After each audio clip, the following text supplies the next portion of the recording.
Hey guys, Cadence here, finally doing the tutorial that everybody wants. We're going to be teaching you how to lip roll today. So I'm going to be covering the 3 different variations of the lip roll. I'm going to be doing basic lip roll, the inward lip roll, and the sub-bass lip roll. So the first thing you want to do is you want to blow a big kiss. You're looking for that tight kissy noise.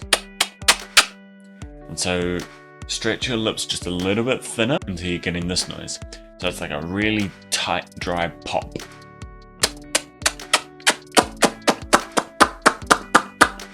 Cool, now once you've got that noise, you're going to want to move that pop from here in the center of your lips along to the corner. So you want the sound to be coming from right in the corner of your mouth here. So you want this noise, and then move it along.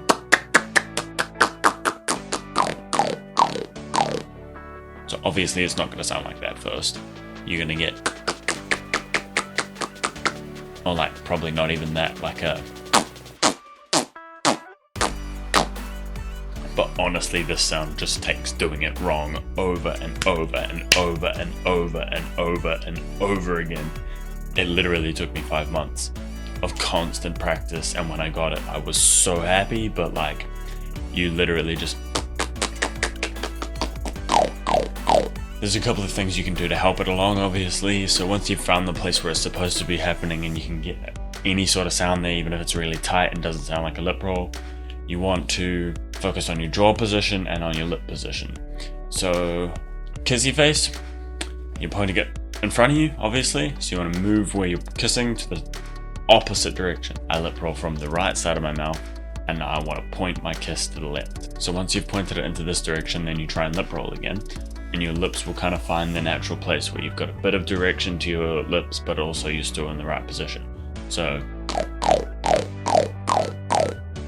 and then obviously the second thing you'll notice is that as I make the sound, my jaw is pulling down. And the speed with which you pull your jaw down varies how deep the sound is and how long the sound is. So if I'm pulling it down really quickly, it's quite a fast sound, it's high pitched. If I pull it down slow, it's a longer drawn out sound. And it's much lower. You just have to play around with it really, honestly. Like I've been able to lip roll for 2 years now, and if I lip roll too much in a day, like my jaw hurts for 3 days. It takes time to get used to it. Alright, so once you can do the basic lip roll, even if it's not good, it'll clean up over time, but then you can progress on to learning the inward variations. So the foundation for the inward lip roll is literally the same position as with the lip roll, except instead of just with the pressure difference, you're breathing in to create the sound. So the regular lip roll is just a difference in pressure. You create less pressure in your mouth than there is outside, so the air is forced in.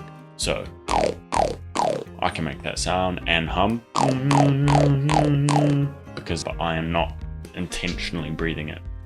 So with the inward lip roll, you're putting your mouth in the exact same position that it was in for the regular lip roll, but then you're breathing in. It's not necessarily a huge suck, it's just try and play around with just getting some air moving in there and see how it sounds. It's probably going to sound really tight and poppy when you first get it, so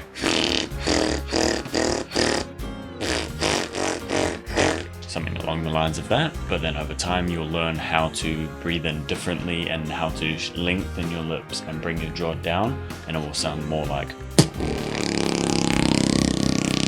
A couple of things that help is just practicing putting your lips in the position that they should be in for the lip roll, and then not trying to make the sound but just breathing in.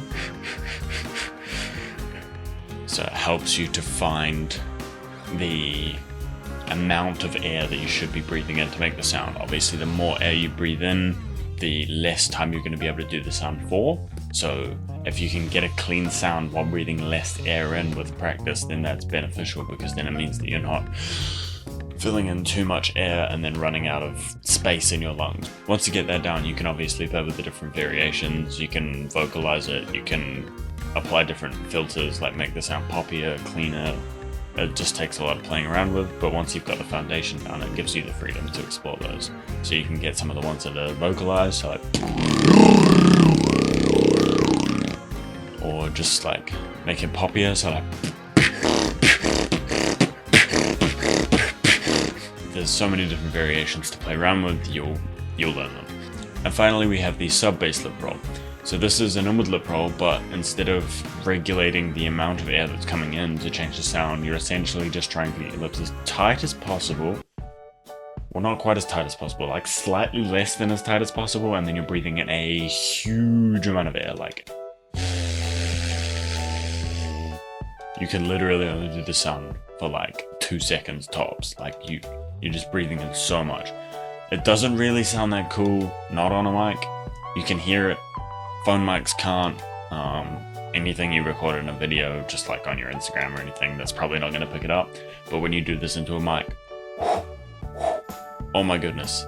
The sub shakes, the building shakes, yes. The principle is exactly the same. So you're going to put your mouth in the lip roll position.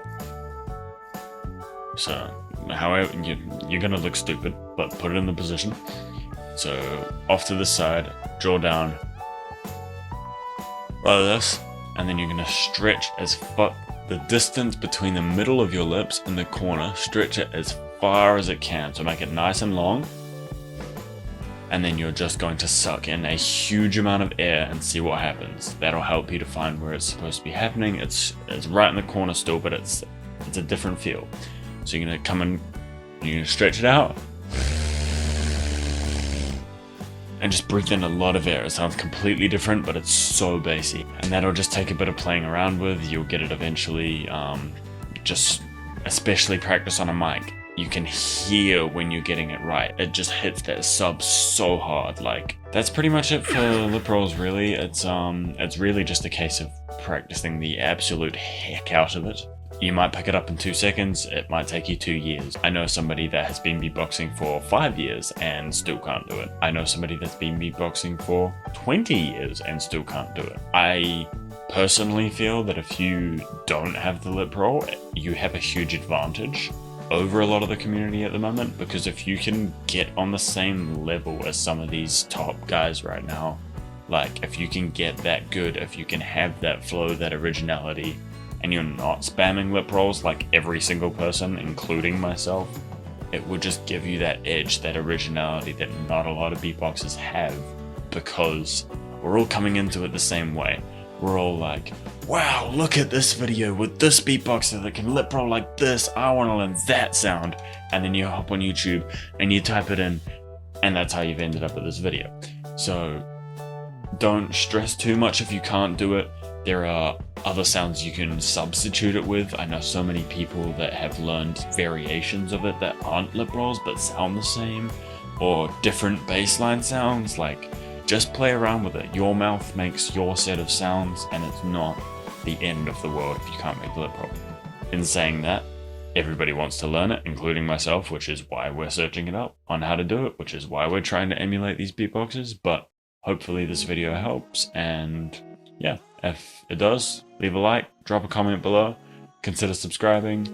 Yeah, that'll be it for this tutorial. I'll catch you in the next one.